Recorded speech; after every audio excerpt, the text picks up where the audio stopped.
those GMB sites. Uh-oh, we're live. Hey, guys. Bradley was just talking about something we're going to talk about a little bit more in a second. But first, welcome to Hump Day Hangouts. This is episode 204. We are counting down the episodes to episode 208, which will be what we consider our official kind of 4-year anniversary of Hump Day Hangout. So we'll be having some good stuff going on there, some giveaways, a lot of fun stuff. So stay tuned for that. That'll be in 4 more episodes. But before we dive into some announcements, let's go down the list and say hello to everybody. Chris, are you located in Austria, and how are you doing? Yeah, I am doing good. Only thing I don't like at the moment, it's getting cold here. Autumn is definitely coming, so good deal. Well, I don't think I told you. I thought I'd ambush you on live webinar here. I'm coming to Vienna in July, so hopefully you'll be there. Sounds good. Awesome. Hernan, speaking of what's cold, up, guys? How are you doing? How are you guys? What's up? What's going on? I was just getting ready for Pofu Live, man.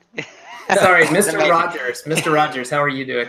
Yeah. I'm doing great. I'm doing amazingly well. I want to thank you guys for all of your support. It's been amazing. And yeah, I'm super pumped for Pofu Live. It's going to be great. Hey, for those of you watching who didn't know it, Hernan just recently completed another orbit around the sun and had a birthday. I won't tell you what day it was. I'm not going to give away his personal information, but if you guys want to type out a quick happy birthday on the page, I'm sure you'd appreciate it. He's still the youngest of all of us, so I don't yeah, I mean, that's he got older, we got older. Oh, man. Marco, how you doing? I'm good, man. I'm trying to break the web. I've been having fun this morning, playing with stuff, trying to blow it up. We're going to give some of it away on Monday during the webinar. Not too much, though. Not too much. I can't give away everything. Sorry. Gotcha. Just so everyone knows, who's the webinar for? The webinar is an update webinar for RYS Academy Reloaded because it's working better than ever. It every year it just gets better. It's awesome when you can just draw on all that power. But we invited, just because the Semantic Mastery Mastermind, membership has its privileges. And then we also invited local GMB Pro because they can really benefit from something like this, from the discoveries that we've made and that other members of local GMB Pro have made. And so that's why they're being invited. Cool. And that's next Monday, right? Yep, Monday at 4 p.m. Eastern. Awesome. You mean Money Day? Last but not least, Bradley, how you doing? I'm well. I'm excited about the local Lease Pro launch that is part of the Side Hustle Toolbox that we've gotten a lot of really good replies back from it already. And I was actually just some of the properties that I shared in the training that I set up for the Atlanta area this morning before I went to the gym. I spent an hour optimizing one of those that I just got back, a verified GMB profile from our service. Our storefront, the mgyb.co, is where you spent an hour this morning optimizing one of them before I went to the gym. And when I came back, within about 2 hours of coming back home, I had already received a call from one of those GMB lead gen properties for tree services. So I thought that was really cool, and it's working that well. And I've got some other people that have already started implementing the strategy that are seeing results, and I've heard from them, and that's really amazing. And guys, just to mention this real quick, the local Lease Pro is the new training that I just put together. It's a $299 product, but for right now, you can get it for under $100. And I think if you go through the Side Hustle Toolbox, like our link, it even gives you a 15-minute option to get it at like $50 or something like that. It's ridiculous. So jump on it while you can, because when that closes on Monday next week, it's going to $299. The only way you'll be able to get it is to buy it at full price, or if you come join the mastermind, you can get it as one of your monthly products that we give away, to all of our mastermind members. So anyways, I would definitely check it out. I'm excited to be here and answer some questions, and looking forward to it. I was actually going to talk about this a little bit because there are other products in there, but I saw a question on there, so I think I'll save it for that. Because somebody was asking about Side Hustle Toolbox, so we can go a little bit more into that. Okay. Let's see real quick. Pofu Live, we wanted to let everyone know, October 20th and 21st in Washington, D.C. If you still want to attend, if you're on the fence, whatever the deal is, if you just didn't have the time, you're waiting on some invoices to come in, we have 4 tickets left. All right, we've got the event capped at 25, and there's 4 remaining. And there's one remaining VIP Plus ticket. The VIP tickets are gone, so that's no longer available. We're looking forward. We can, like I said, we can fit 4 more people, and that's a hard limit. This isn't some false scarcity. Literally, we cannot fit any more people into it. So if you're interested, we highly advise you to do it, because once those tickets are gone, they are gone. Very good. Any other announcements? Oh, you betcha. I come loaded, man. So, no, I wanted to let people know, too. We talk about it. We just want to remind people, check out mgyb.co. And I'm going to be putting all these links on the page. And if you're watching the replay, you can find them in the show description. But check it out. We were going to get more services are coming up. I believe syndication networks will be up shortly. I didn't check today, so you might want to go check out the link and see if they're available right there. And already there's a bunch of services up in there, and we got some fantastic stuff that's going to really help you, especially if you take advantage of the Side Hustle Toolbox. So that's a win-win situation right there. And then the last thing I want to say, if you're just watching us for the first time, one, we appreciate it. That's awesome. Welcome. Come join us every week. If you can't make it live, that's fine. Just pop a question on the page. You can always check out our replay. And then as far as where to get started, people always ask us, what's the first thing I should do? What should I read? What course should I do? Grab the battle plan. All right. All you have to do is type in battleplan.semanticmastery.com. Go grab it. It's less than $10, and it's worth, well over that. We originally sold it for $100, so we're making it available for $8. We want it in your hands. It's awesome. It's simple, and it's effective. So grab that. And then if you're a little bit further along the line and you're looking for a group to join, you want to take things up a few notches, come join our mastermind. All right. And you can find out more about that at mastermind.semanticmastery.com. And for those that do not usually attend live, I suggest for you to attend live on episode 208. It will be Halloween afternoon. Lots of goodies are given away on Halloween, right? So you can't expect any less from Semantic Mastery. We always do it on our anniversary, but this one is special, man. It's 4 years of doing this without asking for anything except for people to come in and ask questions. That's all we ask. And so be there. That's it. Better myself. Anything else, you guys, before we jump into it? No, I think that's Hernan's just smiling. It looks like he's got something to say. I'm just happy, man. I'm just happy. No, if you think about it, I'm really happy because of the fact that I get to meet you guys, and we always have a great time, and we have a lot of stuff planned for next year, so that's amazing. But I'm also happy because this is our first event. And you guys are showing a lot of support, and that makes me super happy. And we got some really, really good stuff. Some really actually good stuff to show you guys on the event. And we've been working really hard, and it's good to see that you guys are supporting Semantic Mastery. So yeah, I'm just super happy for that, man. Super pumped.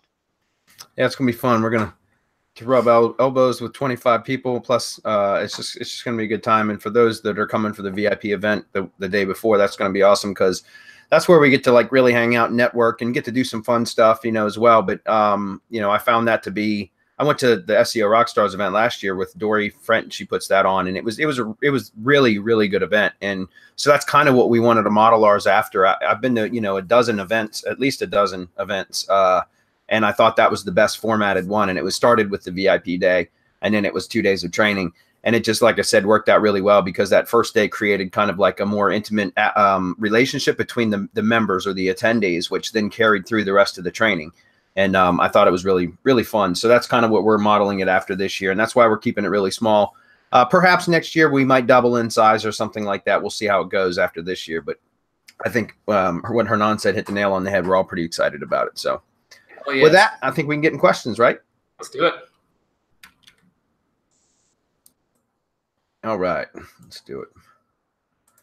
Start with Dustin. He says, hey guys, when you are working with a client who doesn't use WordPress, and I'm in the middle of setting up their IFTTT network, does it matter that the Weebly feed, which is the platform they use, truncates the post? In other words, it does not show the entire full post with the content and links like one would when getting syndicated with IFTTT. Does the IFTTT strategy still work in this case, truncated? Let me know. Thanks. Yeah, it still will work. The only thing that you really lose is on the 3 blog sites, or at least in most standard networks, there's just 3 blogging sites, right? So it's Blogger, Tumblr, and WordPress. on those 3 sites, you're going to lose the full text post to where you might have an internal link from in the body of the post that is no longer going to show up on that. But it's okay. You do lose a little bit of value from that, but not much, because remember the attribution link, which I'm assuming with Weebly, you're going to have to code that into the actual applet inside of IFTTT. Make sure that you're coding that in. So that's like the attribution link, right? So this post was published on whatever first, and have a link back to the actual post, and then maybe a link back to the homepage of the site. But you're going to have to code that in. But each one of those, when they syndicate, will still link back to the original post. It just won't contain the whole full, the full body of the post, which may have also contained internal links, if that makes sense. So you basically will be pushing juice back to the post on the Weebly site, and then any internal links within the post itself on the Weebly site will push to whatever pages you're linking to, right? So you do lose a slight bit of value to that, like SEO value, but it's not that big a deal. There's not much else you can do other than set up, a WordPress site or something else, which if you already got Weebly, I'd just stick with that. Does anybody want to comment on that? Not me. All right. Next, Jack says, local Lease Pro looks great. Thanks, Jack. I've got to watch the webinar as soon as I have time this week so I can see if it's the right thing for me. Is the other stuff in the Side Hustle Toolbox worth checking out? I got to be honest, I haven't looked at any of the other things, guys. I just haven't had time. I spent an entire week just recording the training for that, and I just barely got it finished. In fact, there's actually still 2 lessons missing inside the training, which I will have done by next Monday. They will be added, and that was just because I was waiting on some stuff on the back end so that I could show you how to order through MGYB or how to do stuff through our store. So, anyways, to be honest, I haven't looked. I know that there's a lot of ebooks and other e-courses and such in that full bundle. And it's like $4,000 worth of stuff. So I wouldn't wait too long to determine whether you're going to want it or not, because it's going to close on Monday, right? Next Monday. So just buy it before then, while it's only under $100. I don't know, the price is going to fluctuate. We don't control any of that. We just contributed the product. But once it closes, we will sell the product at $299. So. Again, check it out while you can. If you look at the sales page, it'll show you all the products that are in there. So if something piques your interest, that's great. But I can tell you, and without trying to diminish anybody else's contributions to the Side Hustle Toolbox, because I don't know anything about them, I can tell you that the local Lease Pro is worth the price of admission, period. End of story. Okay? That's what I can say. I'm sorry, Adam, were you going to say something? Yeah, I was just going to share real quick. I've got a couple of things I want to say on this, because can you guys see my screen? No, but I can switch it to you. Stand by. Yeah, don't mind. Just for a minute, just to show. So, I mean, obviously, here's local Lease Pro. That hopefully is why you're there. But I'm not even going to go through all of these. But there's a bunch of different stuff. And maybe you're into it, maybe you're not. So, like business storytelling. This is Kyle Gray. Okay, if you don't know who that is, you can look it up. It's an expert. Somebody you should be listening to about content. Virtual Assistant Playbook. Simple Success Plans. What is this? Brand Identity from Gregory Deal. There's a lot of different stuff here. I know one of them, too, is by the guys behind... what's it called? Fizzle.co. They've been running like expert membership platforms for years. So it's just more of the range of what's in there. Like, go check it out. If you're going to get it just for local Lease Pro, then that's a smart decision. But then beyond that, just find out what are the few things in there that you can use and put it to use. So basically, I think this was originally a Richard Branson quote. Feel free to correct me, but take the best, leave the rest. Because I think Walt Nelson made the comment last week, jokingly about, so many shiny objects. And that's true. You're not going to use all 40 or whatever products are in here, but go in there, buy it, read through the descriptions, find the 2 or 3 that can really help you, and then go to work and just kind of block out the rest, or at least put it off until, down the road when you have more time. That's wise advice. And that's honestly, guys, really what local Lease Pro is all about. It's about simplifying down to a very simple business model where you really you don't have to be an SEO expert or an expert in really much as far as digital marketing, because it's such a simple process that just flat out works and gets results. And it's something that's highly valuable to local businesses, which is being able to generate leads. And I'm telling you guys, I've never seen it as easy. And I mean this, I have never seen it as easy as it is right now to get results and quickly. So I'm telling you, I've really have redesigned I've gone back to the drawing board with my own business model and kind of re-employed that model, right? I brought that back in because that's originally how I got started in this business in 2010. And then over the years, I've allowed my business to become more complicated. My market, my local marketing business to become more and more complicated. And I don't know why we all do that. Why do we overcomplicate things? Why do we start chasing? We just get bored, I guess, with stuff that works. It becomes routine. And at least that might have been it for me. But, over the years, my business has become more and more complicated. And I've realized that like now I'd rather go back to simplify it down to something that just works and works really well, because it's much easier to duplicate and scale. And so that's really what Local Lease Pro is all about. So when Adam says, take the rest, the best and leave the rest, I think that's wise advice, because honestly, you could just use that one particular method and make serious money, like serious revenue, that you wouldn't need to be distracted by all the other shiny objects out there, the sexier methods and the things that might seem like they're more flashy and blah, blah, blah. But at the end of the day, are they really producing results, or are they distracting you from working on something that can produce results, that will absolutely produce results if you just put the time and effort in? If you get smart about it, then you can actually outsource a lot of the effort. So it's not you actually putting the time in. You're leveraging your time through duplication of others. And that's what we're actually going to be teaching at POFU Live. So anyway, I'd like to just emphasize that when this offer, when the Side Hustle Toolbox is shut down, this product is going to $299. Right. Local Lease Pro, $299. Right now, you can get it for under a C note. So you do the math. If you want to wait and check it out, I mean, that's fine. If not, I mean, it's like a slam dunk. I called it the other day in our free Facebook group. Business, I'm not going to say the word, in a mother effing box. It's what it is, man. And if you don't take advantage of it, I mean, and later on you see other people doing it, and I could have had a V8. Yep. Thank you, Marco. Okay, so Sam's up. What's up, Sam? He says, how would you start getting a new YouTube channel ready for launch jacking a product that's releasing in about 3 weeks? That's a good question, Sam. Well, one thing, I would have syndication network set up. I would also probably post a few videos of just something related to whatever the product launch is going to be, in the same industry or something like that, just to kind of prime the channel and the networks. I'm assuming you probably already have syndication networks up that are seasoned a bit anyways. And if that's the case, then you don't need to worry about that. You could do some link building to the channel and all that kind of stuff. Also, if you know that you're going to be using video, then I would recommend that you schedule a live event that then you can stream your videos into using something like OBS. Because if you're using syndication networks, you can actually take the scheduled live event and syndicate that out like it was a video, right? Because you still get the embed code and everything else. It's an indexable scheduled live event, right? So it's just like a YouTube watch page and everything. It just doesn't have the video until it streams. And so if you prepare ahead of time and syndicate out a live event, and then you could even use something like Maps Powerhouse or something like that, if you're, an external embed network, if you wanted to get more and more embeds. And that way, when the launch happens, and we've done this, I mean, we've actually, I did training on this in the masterclass when we used to have the masterclass. But you schedule the live event and get a ton of embeds, and on those embeds, if you can get some backlinks to the prime ones, like your primary embedded site, embed sites and all that kind of stuff, then it really helps. Then when you go live with that event, which could just be a recorded video that you stream using something like Wirecast or OBS, but when you actually go live with that event and stream the video, then it just boom, it ranks like crazy.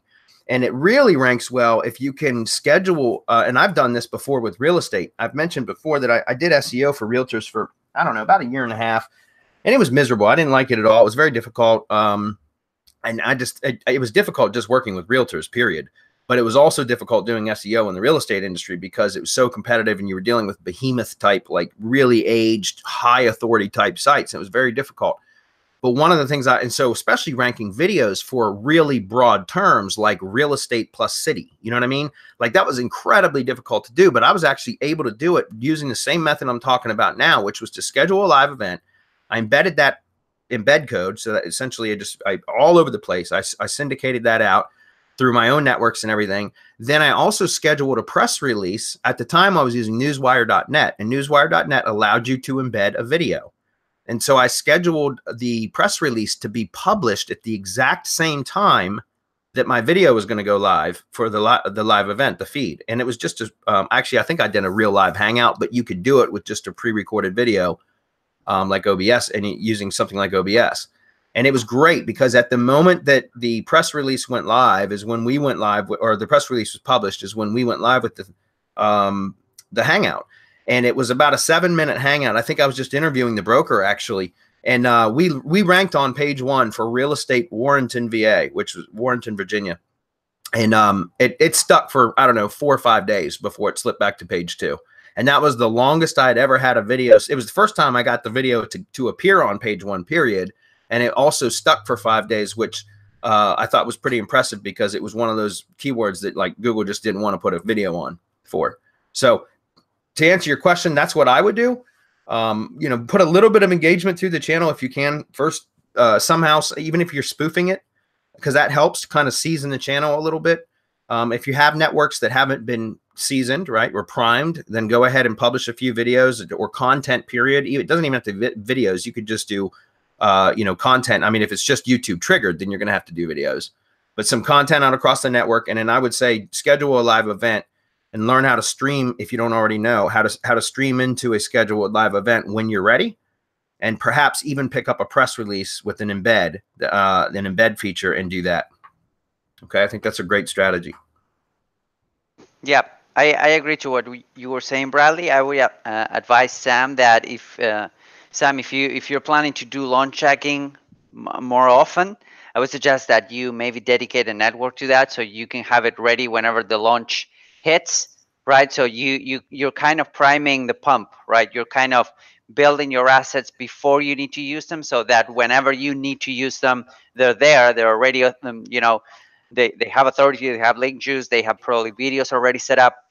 So maybe the first launch check is harder than the second and the third and whatnot. So if that's something that you really want to start doing, I would suggest that you actually build an asset that will enable you to do that in advance, right? So, yeah, and also, you know, I know that unfortunately the really, really good offer from Press Advantage that we promoted closed down. There is still an offer for 3 press releases per month, authored, you know, done for you for $3.49, I think it is. So I would suggest, Sam, and in a few months after the holidays, guys, Jeremy and Press Advantage, we're going to have another promotion. It won't have the same level of offer that we provided or that Jeremy gave us so graciously the last time. It won't be that good, but it'll still be very good. And so, Sam, if you're really going to do launch stacking, if that's going to be a business model that you want to pursue, then I highly recommend that you get a subscription to a good press release service, because you're going to press releases are a great way for launch stacking to get results.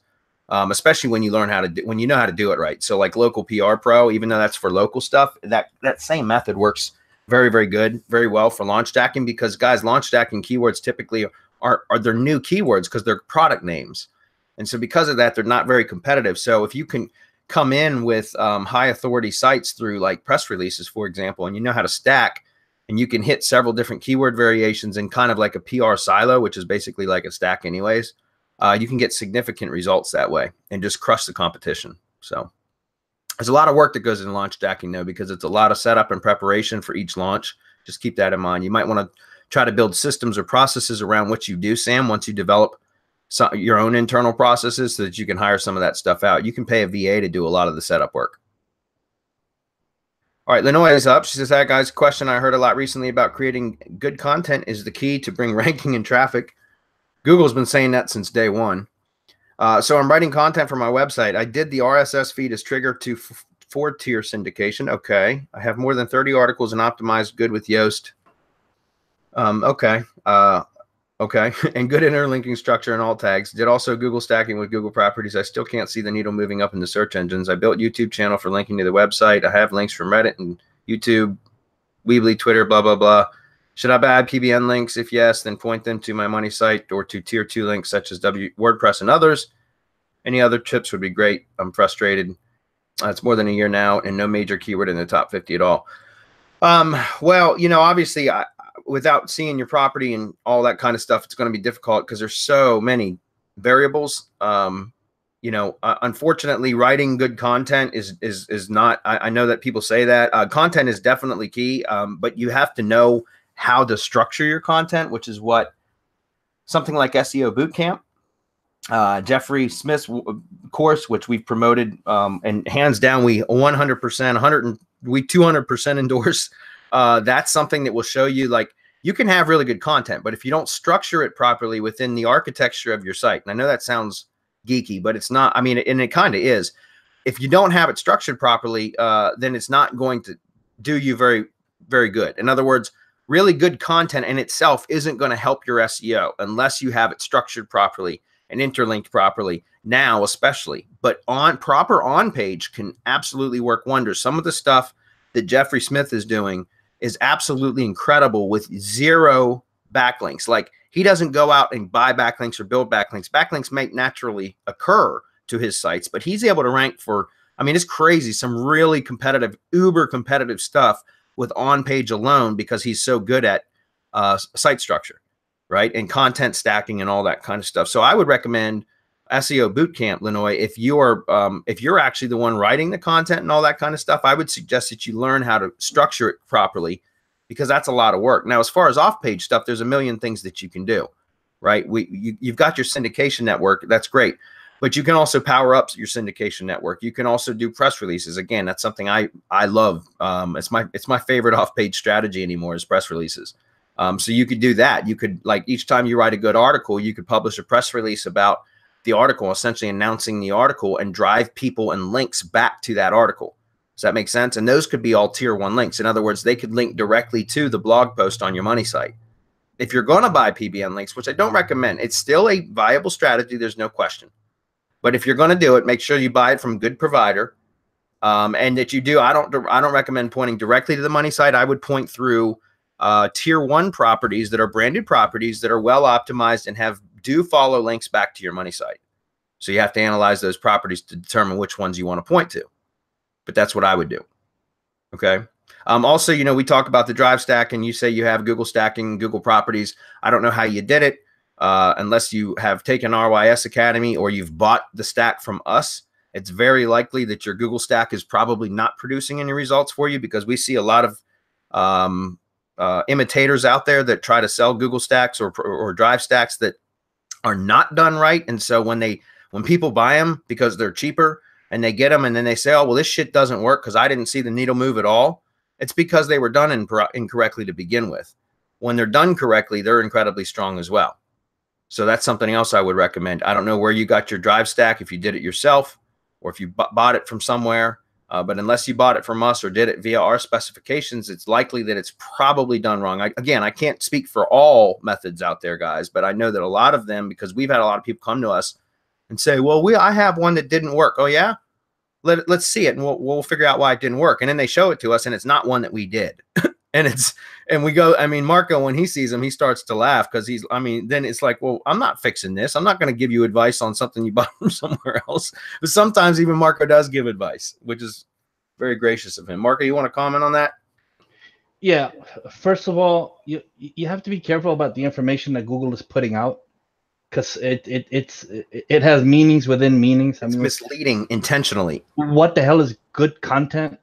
You're right. I'm managing a mass page website, and all we did, if you know mass page, is just keyword plus city plus keyword.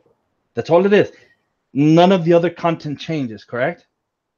So what we did is we restructured it and interlinked properly, and the URLs were done properly. And you know, we hit the 3-pack in, once the changes were done in 2 days, we hit the 3-pack for the most important keyword. So it just goes to show that good, what's good content? Good content is whatever content can get you to wherever you want to be, whether it's a 3-pack, the 8th position, right? Whether it's a 0 position above the 3-pack.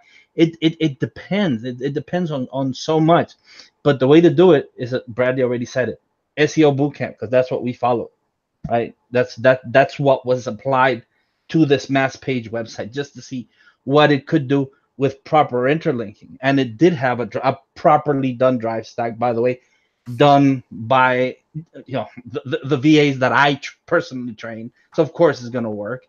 It did have press releases, and it had a bunch of other power that we did to it, and it just those changes on the website, properly interlinking, properly siloing. They say siloing doesn't work. I'm going to call it bullshit because it worked for me. This was properly siloed. It hit. I mean, it hit for I'm not going to say the keyword, but it's the most important keyword that we were targeting, and it was like bang right there into the 3-pack.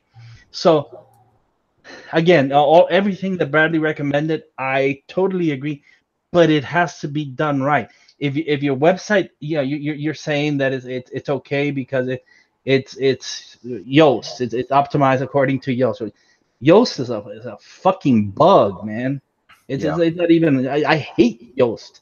SEO Ultimate plugin. Get SEO Ultimate. It's free, and it'll help you so much more with your that deep link juggernaut is incredible, guys. It's just so powerful. As far as PBNs, I'm biased. I'm gonna go with G site and a drive stack every single time over a PBN. Yeah, I mean it's night and day the power that I can generate from a properly done G site with a drive stack than what can be done with a PBN. And that's just the way it is. And again, this is my biased opinion because it's what I use on my own shit or on shit that I care about. Yeah, and PBN links, typically for good PBN links, you're going to pay monthly for them. And the moment you stop paying, they get removed, for real strong PBN links. The beautiful thing about a drive stack with a Google site, the way that we do it, is that you will, it's free. Essentially, it's free if you build it, or you can buy it built, right? And so then there's the one-time expense, but then it's yours, and you can use it and really squeeze a lot of juice out of it because it's a Google property. So again, SEO Bootcamp, and by the way, I don't know if somebody dropped the link on the page for it, but through our link, I think it's half price, and everywhere else I think it's $1,000. Don't quote me on that, but I'm pretty sure that we have a special price for SM audience only. So I checked that out. Yeah, he keeps the back door open for us for anyone coming through us. Otherwise, you pay $1K. That's it, and it's worth every penny either way. But I'm telling you, it really is. All right, Nigel's up. What's up, Nigel? Says, good day, gents. Thanks for all you do. Appreciate the Side Hustle Toolbox webinar. Great value. Thank you. That went 2.5 hours. I didn't mean for it to, but it did. Anyways, he says, currently using GEO Setter for eXif. What are your best places to add keywords to photos, and should I limit the amount? Any best practice info, i.e. max number of keywords to add, would help. Now, look, this is just my personal preference, but if I'm going to be adding keywords to the images, I usually just do it in the file name. Because it becomes very time consuming to optimize every single image with separate keywords as well. And so in fact, I've got it open right here. You can see I use this Ant Renamer, which is a free software that you can download. And so essentially I can go to files and I can just click on add files and open up a folder with all my images. That's what these are here, is images.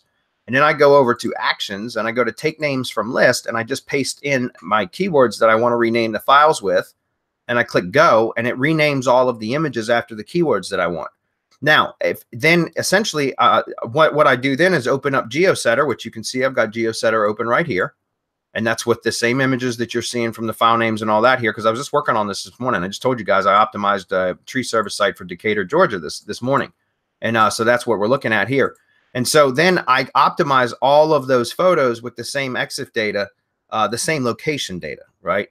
But they've all got separate keyword file names. Now, individually, I could go in, and I know this is what you're asking about, but if I go in and say like edit data, then right here where it says source description, you can put or categories and keywords. You can put keywords in there. You can also put them in like the source description area. So there's a lot of places that you can add additional data. But the problem, Nigel, is it becomes very time consuming to optimize each individual image. Now, there are obviously reasons why you would want to do that at times. Now, for my GMB assets that I'm doing right now, they're hyper local.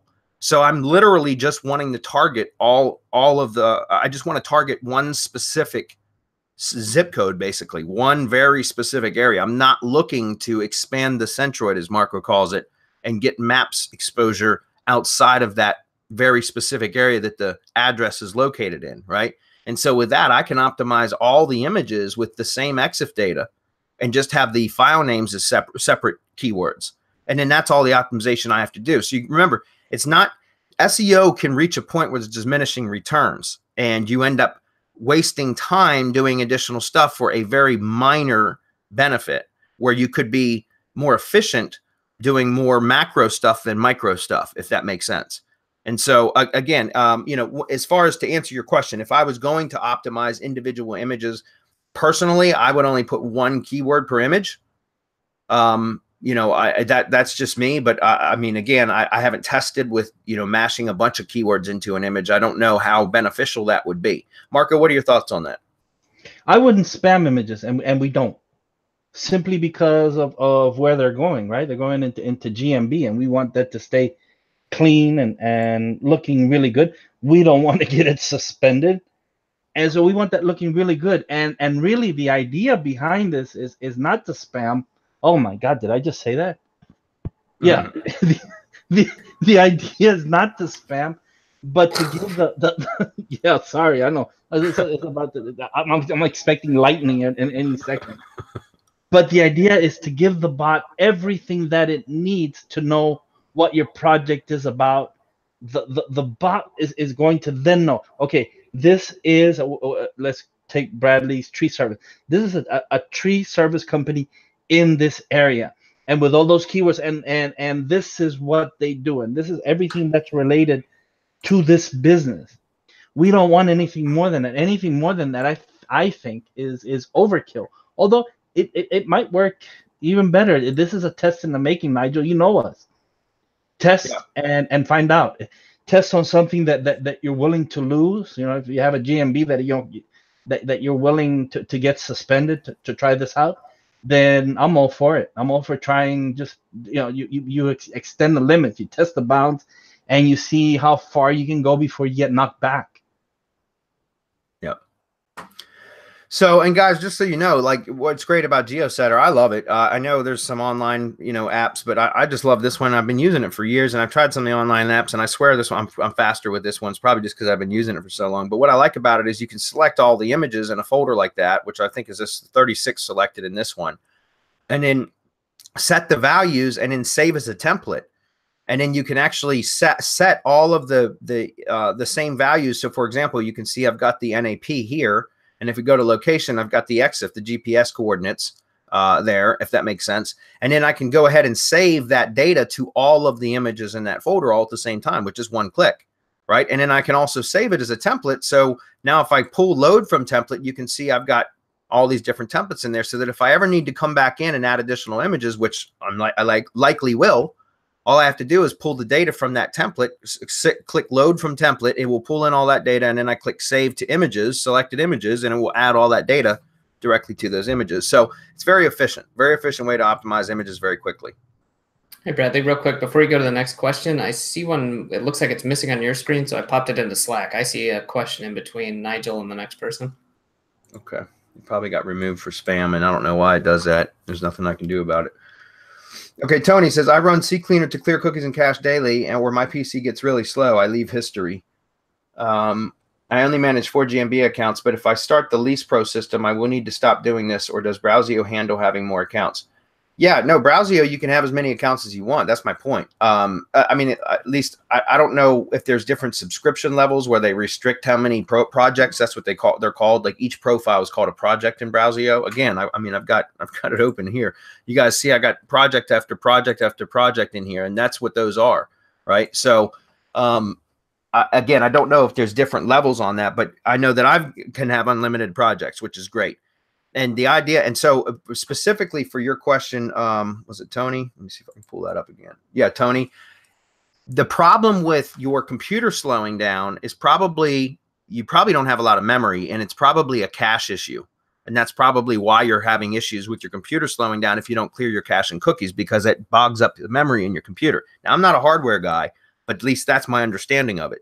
So what I would suggest is expand the memory in your computer if you can, number one, because if you're using Browseo, each one of those browsing sessions are going to keep all of the profile history, cache, and cookies. And that's what you want. You don't want to keep cleaning your browser every time you're logging in to different GMBs. You don't need proxies this way, guys, either. You can use your same IP. It's fine.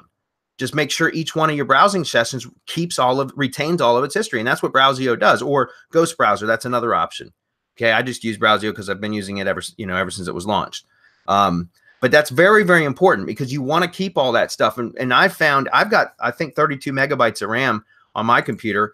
And I know that if I have a whole bunch of projects open up here in Browseo and I got a bunch of tabs open in each project, then it will actually slow my computer down. And sometimes I just have to close Browseo out in order for it to dump all the memory. And then I open it back up and then open up projects on an as needed basis. And I've even got 32 megabytes of RAM is what I'm saying. So my point is, if you're going to be doing this as local Lease Pro method and you're going to have a ton of projects open all the time, which you will as your business starts to grow, then I recommend investing in a better computer with more memory. Or you could even do it on a VPS, like a remote desktop or something like that if you needed to. Yeah, I was about to say, especially if you're on the road or something, grabbing it's never been difficult, sorry, in my mind, to set these up, but like with all the stuff that Amazon and Google has done in the cloud, you can grab a workspace that's hourly, so you can just go and do what you need, shut it down, and there's a small monthly fee, and you can get something with some outrageous specs on it. Yep. And again, guys, if you're going to use the local Lease Pro method, it's absolutely critical that you use, and I don't know if this is the proper term, I just coined it for the training, but a browser keeper. A browser keeper, and that would be like Browseo or Ghost Browser. It's absolutely critical. Okay. All right. Nigel says, hopefully that answered your question. Did I leave any part of that out? No, that should be good.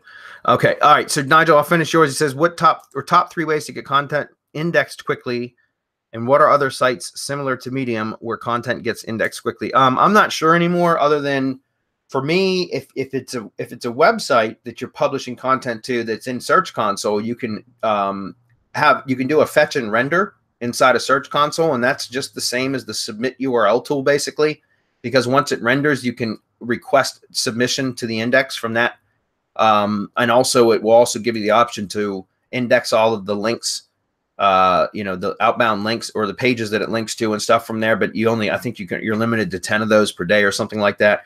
Anyways, you can do the fetch and render if you have your site, if you're publishing content to a site that is in Search Console, okay? Because remember, they discontinued the submit URL. They don't let us just submit directly to Google anymore.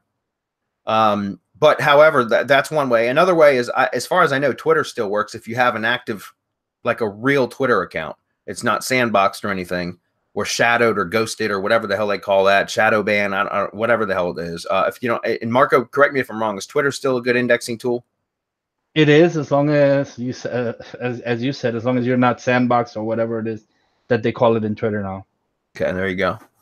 As far as, go ahead. Do you have any other? Yeah, I have 3. Dedia. There you go.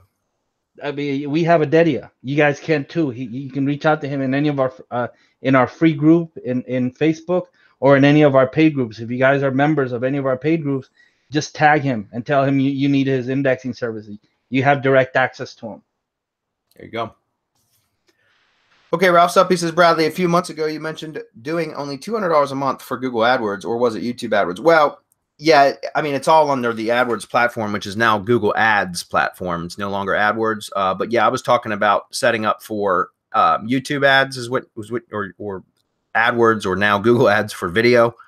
And so anyways, just to clarify, yes, I was talking about using a small budget. At least I think this is what you're talking about. We're using a small budget for video SEO. Okay, so let me finish the question first, and then I'll come back and answer. He says, Bradley, a few months ago, you mentioned doing only $200 a month for Google AdWords, or was it YouTube AdWords? And that was working effectively for difficult to rank keywords. Then I think you mentioned that you cut back from $200 the next month and you were still ranking well. Would you please go through this process again? Pretty please. I need to get this embedded in my head. Thanks.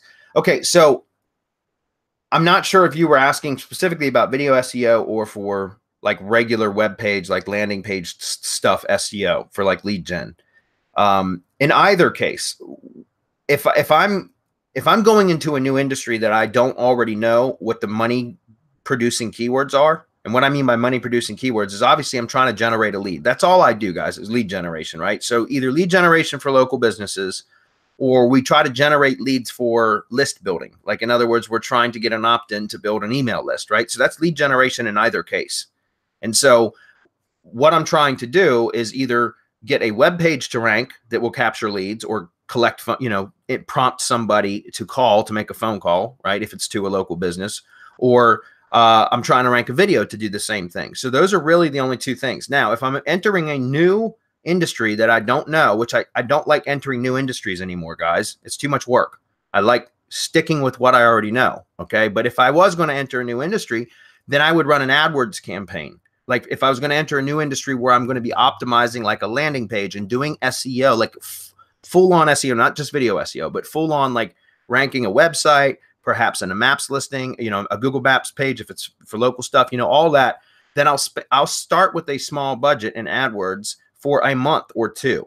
And so I might start with $200 or $250 for a month to determine what keywords are actually generating clicks. And then out of the clicks, which keywords are converting. Because it used to be, guys, that I used to always just do SEO before I learned how to do AdWords. I would just always do SEO. And so I would enter a new space and I would do all my keyword research, and I would spend an ungodly amount of time working on keyword research. And then I would determine just through, my research, what I thought were the best keywords to target. And then I would start the optimization campaign, start developing content, building websites, doing backlinks and all this kind of stuff that we typically would do, just to find out some of the times that those keywords weren't the actual keywords that would produce the leads, right? And so it's a lot of wasted effort and time. And what I found is it's so much easier. And this isn't new. This is not something I came up with. I'd been hearing this throughout my entire SEO career, to use Google AdWords to determine which keywords you should be optimizing for with SEO. I just didn't believe it. Or plus, I just didn't really have any experience with AdWords at the time, and I didn't want to. I was kind of scared of AdWords for many, many years. I'm not going to lie. And so I just never did it. I just said, no, I can get results with SEO, and I was able to, so I didn't do it. But now I found that it's much more difficult to just go straight into SEO and get results. It takes too much time. It's too complex. So it's much easier just to go in with a small budget and set up with, do your initial keyword research, and then set up what I call the alpha beta campaign structure. It's not something I made up. You can do a Google search for alpha beta AdWords campaign structure, and you'll see a PDF from Q3 Digital that you can open up, and it will tell you what the alpha beta campaign structure is and how it works. And then from there, you can start with the beta campaigns and determine very quickly which keywords are generating traffic. And then if you've got conversion tracking and all that set up correctly, then you can determine which keywords that are producing clicks are actually turning into leads or conversions, whatever your conversion goal may be. And from there, now you've got your prime keywords. Those are your money keywords that you want to optimize for, that you start with, right? And so that's what I talk about as far as AdWords. Then optimizing for those keywords and all that, and maybe driving traffic to specific landing pages for that. And then over time, you develop the SEO to where it starts to rank, and then you can back off of the AdWords spend. Does that make sense? So that's how to do it that way. But the other way for video SEO, I've talked about many times, but just very quick recap on that is for video SEO. If you have, like, especially for local, you can run a small budget and set your targeting options for location targeting to a very tight geographic area for where, obviously for where you want that video to rank.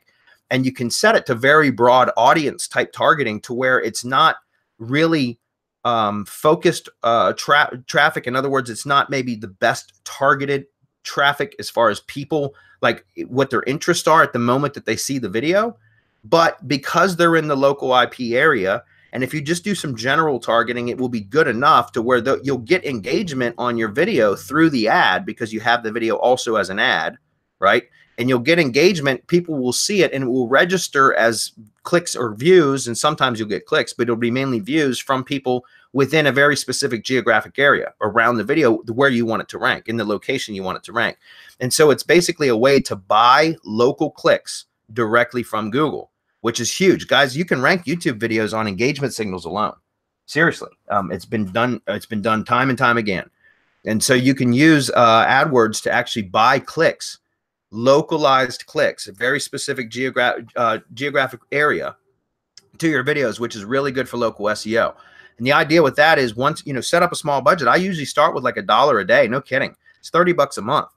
And then what you do is you find out, like, I start with like 35 cents per my max cost per view bid.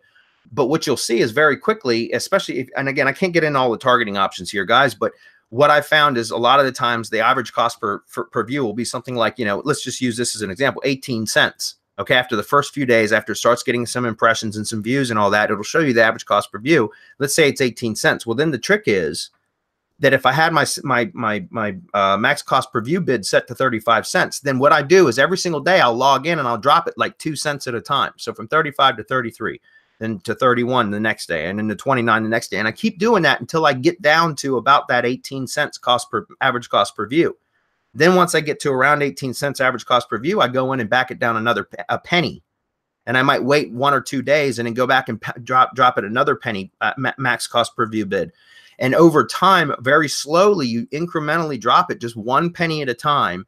And what happens is your average cost per view will continue to track down with your max cost per view bid, but it won't affect your traffic, which is incredible, because I've got some out there now that my budget is like 30 cents a day and my average cost per view is 1 cent. And it's great because I pay like literally $9 a month to have AdWords or, you know, Google ads that are driving traffic to videos, which are keeping them ranked for local clients. Does that make sense? It's a great strategy and it works really well. And you can, it's like you basically trick Google into slowly, you just keep reducing your bids slowly over time, and they'll continue serving your ads. And I don't know how long that'll last, guys, but it's just because YouTube ad inventory is so low right now. There's still not a lot of people advertising on YouTube. So it's a great strategy. I just gave away the farm on that one. Anyways, Greg's up. He says, what's your strategy for a nationwide e-commerce site using GMB? What radius do you suggest? Currently, we're testing United States as a service region. I couldn't answer that, Greg. Honestly, I really couldn't because I don't do any kind of e-commerce, and I don't know how using a local GMB for a nationwide keyword would work. I'm not sure, but maybe Marco or Hernan could shine some light on that. GMB has e-commerce. There's actually you can actually choose it for e-commerce and get verified for e-commerce, and that's how you would use it. And it depends on what you're targeting as your service region. I don't know what I haven't added an e-commerce site, but I know that it's available, and I don't know what the targeting is inside there, but I suggest that's where you start, Greg. Yep. Yeah, I do agree with Marco. I haven't done a lot of GMB for e-commerce. You know, we just do paid media straight up for e-commerce stores. So I wouldn't know. But if Marco is saying that there's that e-commerce category, I wouldn't doubt it. Like, okay, it would be good to test though, because I know that some people in our audience, like mostly, are providing local services to local businesses, right? But some people are actually dabbling into e-commerce, so it will be a good test. Yep. Okay, I've got to run today at 5 o'clock, so we got about 8 minutes. I'm going to try to run through a couple of these really quickly, guys, and then we're going to have to wrap it up. So Garth says, has anyone in Semantic Mastery used Nacho Analytics software? If so, do you think it's worth using? I did not. That's the first time I ever heard of it. Did you? Any of you guys have a chance to look at it? Yeah, just real quick, because I was curious. I'm interested in analytics. It looks like, and Marco saw this too, it was created by the guys behind SpyFu. And so it sounds like it's worth it looking at. It sounds like it's a platform that's going to take some time to mature, but basically allowing you to kind of look at some more analytics and maybe a better way, but it's not something that necessarily can't be done with other tools is what it sounds like, but that may change over time. Yeah. Okay. Yeah. I mean, I've always just used Google Analytics. I know some people use Piwik or Piwik or something like that, you know, because some people wear tinfoil hats and they say they don't want Google on their site. Well, unfortunately, if you got a site on the web, Google knows all about it. You know, if anybody visits your site from a Chrome browser, they know all about it. Or from an Android, they know all about it. You know what I mean? So, or if it's WordPress and you got Google fonts, they know all about it. You know, there's just so many. It's funny when people say that, like, I don't want Google Analytics on my site. Why? Because I don't want Google knowing my business. Okay, it's too late for that. But anyways, I don't know anything about Nacho Analytics. I've just always been with Google Analytics. So yeah, me too. And I'm just the opposite. I could care less about the analytics that Google gives me, because that's not what I focus on. But I do want Google looking at my analytics.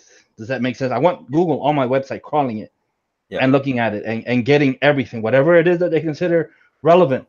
I don't care, right? But they care. And so I'm glad that they care. I'm glad that they get the information, because I'm giving them a whole bunch of information other ways. And that's one of the things that I do want them to have. Yep. All right, Calvin's up. He says, hey, guys, over the next month, we will be creating multiple GMBs across multiple niches, each for local lease purposes. I'll plus one that just because, or did I already plus one it? No, there we go. Nice, Calvin. You're running with it. That's a good thing, man. That's exactly what I'm doing. Anyways, he says, not in the USA, and wondering, how do you handle the addresses of them all? Can we have the same address for many multiple businesses that are all in unrelated niches with different suite numbers? Or will that cause a red flag? I wouldn't do it, Calvin, because it's, you know, I mean, yeah, you probably can get away with it. I just wouldn't do it, guys, because again, if you're going to build a business, don't you want it to be on somewhat of a solid foundation? And if you do it, you build it on a shaky foundation by doing stuff like that. And I know I'm not picking on you, Calvin. What I'm saying is I know a lot of people will try to save costs, do stuff like that. But are you really saving costs when you put a ton of time into building out a business where, and in Google, because you did something a bit spammy or that leaves a clear footprint, that Google comes and deletes or terminates all of your properties? Then did you save money? No, you didn't. You lost a lot because you lost all that time and effort and any money that you put into those assets, right? So my point is, I would want to take some, you know, more care in trying to reduce my footprint and reduce the chance or the likelihood that I'm going to lose those properties, or that they're all going to be connected by Google. Now, I know there's still going to be some similarities between properties, especially if you're using kind of like a pseudo brand name that's the same across all the properties and stuff, that too. But at least what I'm saying is that, like, for example, all my accounts, I'm trying to keep them separate. However, I just started playing inside of GMB with the group locations, which is interesting because you actually have to make the location group the owner of the profile. Anyways, we'll talk about this in Mastermind tomorrow. Yeah, we're going to talk about this in Mastermind. We got a webinar tomorrow, guys, the Mastermind webinar. So anyways, can you have the same address? Yes, you can. You can do that with like different suite numbers or letters at the end, but I don't recommend it. Okay, I recommend you have a separate, unique address if possible, or if it's the same street address, a separate, unique, like box number or suite number type thing, if that makes sense. Not just like box 101A, 101B, 101C, because again, that to me, even though it is a unique address, technically, that just is a clear indication that they're all tied together. All right.